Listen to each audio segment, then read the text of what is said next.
Emily Jones was born on January 18, 2013 in Bolton, which is a town in the Greater Manchester area of England. Her parents were Sarah Barnes, a solicitor, and Mark Jones, a credit manager.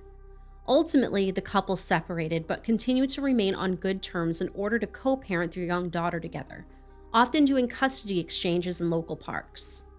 Emily enjoyed attending Markland Primary School and was well liked by both her teachers and her peers. She was a happy-go-lucky blonde with big blue eyes and a wide smile that showcased several missing baby teeth. Her father described Emily as a bit of a daredevil without a care in the world who loved the outdoors. She was a true daddy's girl, and according to Mark, they were best friends. Emily was known to be kind, inquisitive, and a bright child, and a little ball of energy. Both of her parents described her as a social butterfly who loved playing sports while donning a pink, sparkly dress. Emily's teachers described her as bubbly, smart, and funny. She was very creative and enjoyed writing and drawing. As one of her teachers recalled, Emily was keen to do her work and would joke that she had finished before the others had even written the date. As we mentioned previously, Emily's parents would frequently meet in Queen's Park in Bolton during custody exchanges. Mark frequently had his daughter on Sundays, and on March 22, 2020 was Mother's Day in the UK, which also happened to land on a Sunday. That day, Mark and Emily went to the park to meet up with her mother, who was already there on a routine jog. Emily asked her father if she could ride her scooter to catch up to her mother. Sarah wasn't far away, as she was jogging a short distance ahead. Emily was close enough to be seen by both of her parents. However, when she scooted away towards her mother, things quickly took a turn for the worse. Suddenly, Mark heard Emily crying up ahead. He thought she had just simply fallen off her scooter. He rushed over to find his daughter on the ground with gashes across her throat. Multiple witnesses saw a woman, who was later identified as Eltiona Scana, who was sitting on a nearby bench. The stranger grabbed Emily and slit her throat with a craft knife, slashing it at several times during this brutal assault. Eltiona immediately attempted to flee the scene, but a bystander chased after her and tackled her to the ground and managed to subdue her until law enforcement arrived. The witness noted that the woman was screaming, "She tried to kill me," which he interpreted as her delusional belief that Emily, a 7-year-old child, posed a threat to her. According to witnesses, there was no interaction or words exchanged between Eltiona Scana and Emily Jones prior to the attack.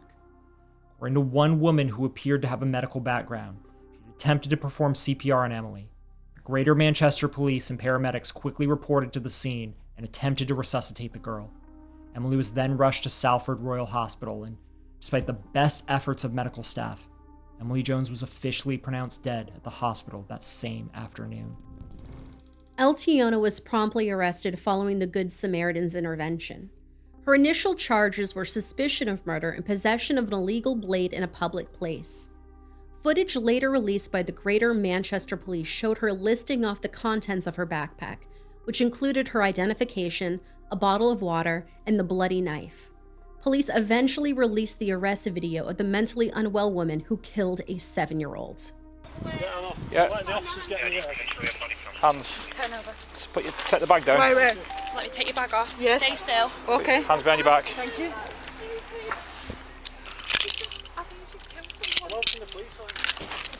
Have you seen a child anywhere? Is she on her own? Right. The child's down there. Get down there quick.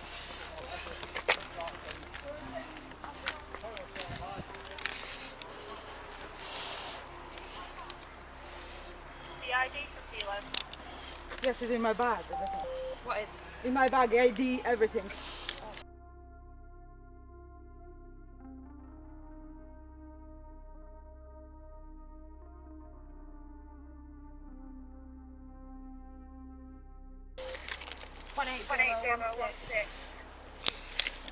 Go ahead.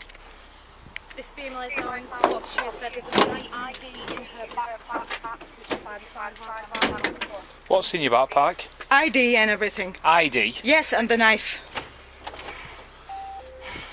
And a knife. 15. Back to Kilo. Yeah, I'm turning out.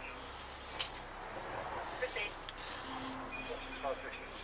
Right, the time now is 14:45. At this moment in time, you're under arrest on suspicion of attempted murder. You didn't have to say anything, but it may be defensive. You do not mention something when questioned that you later rely in court, and if you do so, may be given evidence. Okay? Your arrest is necessary to protect vulnerable people and to ensure a prompt and effective investigation to this offence. Yeah. Okay? What's your name? Eltiona's Corner. Eltiona's Corner. Okay. Where do you live? 19 Turnstone Road. 19 Turnstone. Yes. Right, just wait there. Just confirm to you, what's inside your bag? You can control. It's just no bumps, no nothing. No It's just bumps. my ID card. ID card. In my mom's ID card. Yeah. There's a knife, some water, some juice. Okay. Nothing. Okay, that's it. So there's That's nothing it. that's going to Nothing harm in me, the no? bag. No. Okay. Eltiona did not know Emily or her parents, and the attack was deemed by authorities to be a random act of violence.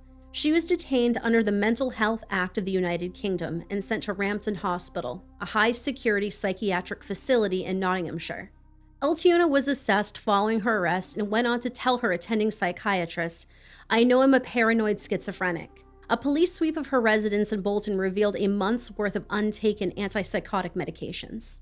An inquest, which in the UK is an investigation performed by a coroner, was made into Emily's death on April 2nd, but it was continued until July 3rd.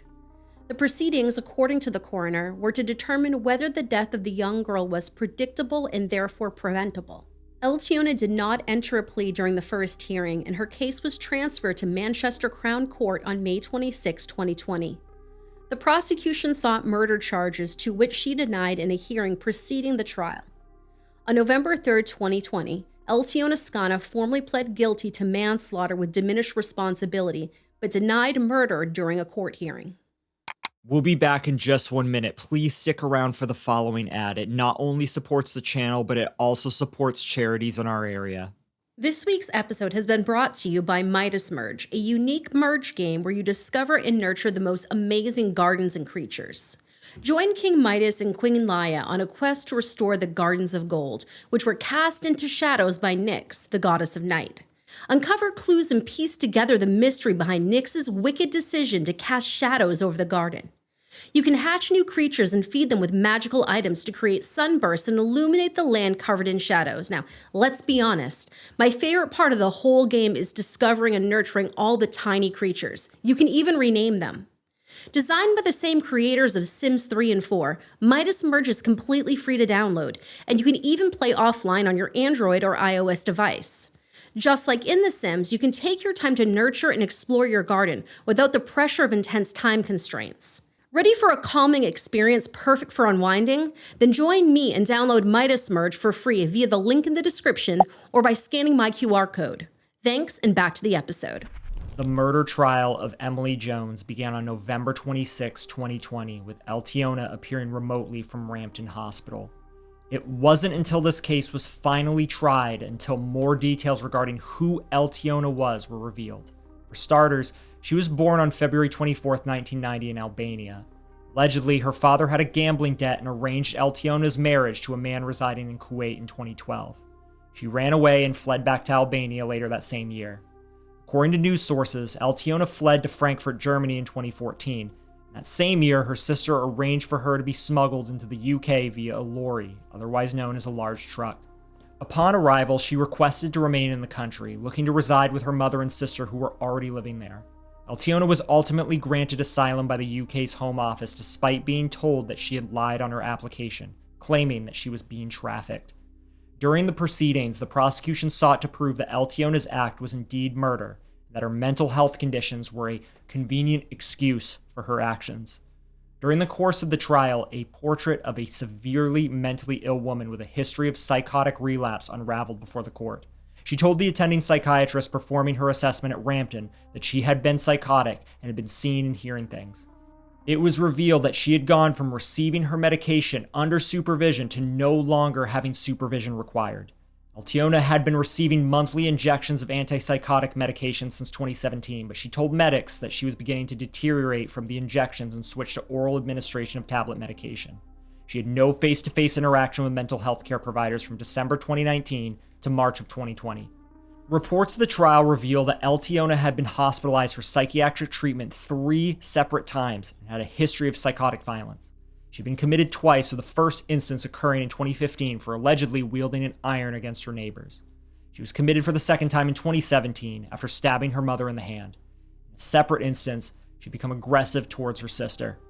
Allegedly, a nurse at Rampton Hospital witnessed Eltiona laughing maniacally while watching a children's television program when a child resembling Emily appeared on the screen. It was also said that Eltiona had told the nurse, "What am I supposed to do? Cry all the time? It's been 3 months." Eltiona allegedly did not appear remorseful to jurors in court itself when discussing the attack, showing indifference to the event and recounting the murder with a smirk. Reports covering the trial claim that she did supposedly show affection and attachment when describing her own family members during the court proceedings. During these proceedings, Eltiona's attending psychiatrist in Rampton Hospital agreed with the idea put forth by the prosecution, and when she did not take her medication, she became violent. This assertion was also put forth by the defense counsel. Reportedly, on July 30th, 2020, Eltiona was put into isolation after exhibiting strange behaviors and telling nurses that they were going to die, that their bodies had gone to their souls. We're not sure what she meant by that, but this was following a period of time in which Eltiona had been off her meds while at Rampton. The trial concluded on December 4th, 2020. Eltiona was found not guilty of murder, but instead would be sentenced to her original plea of manslaughter with diminished responsibility.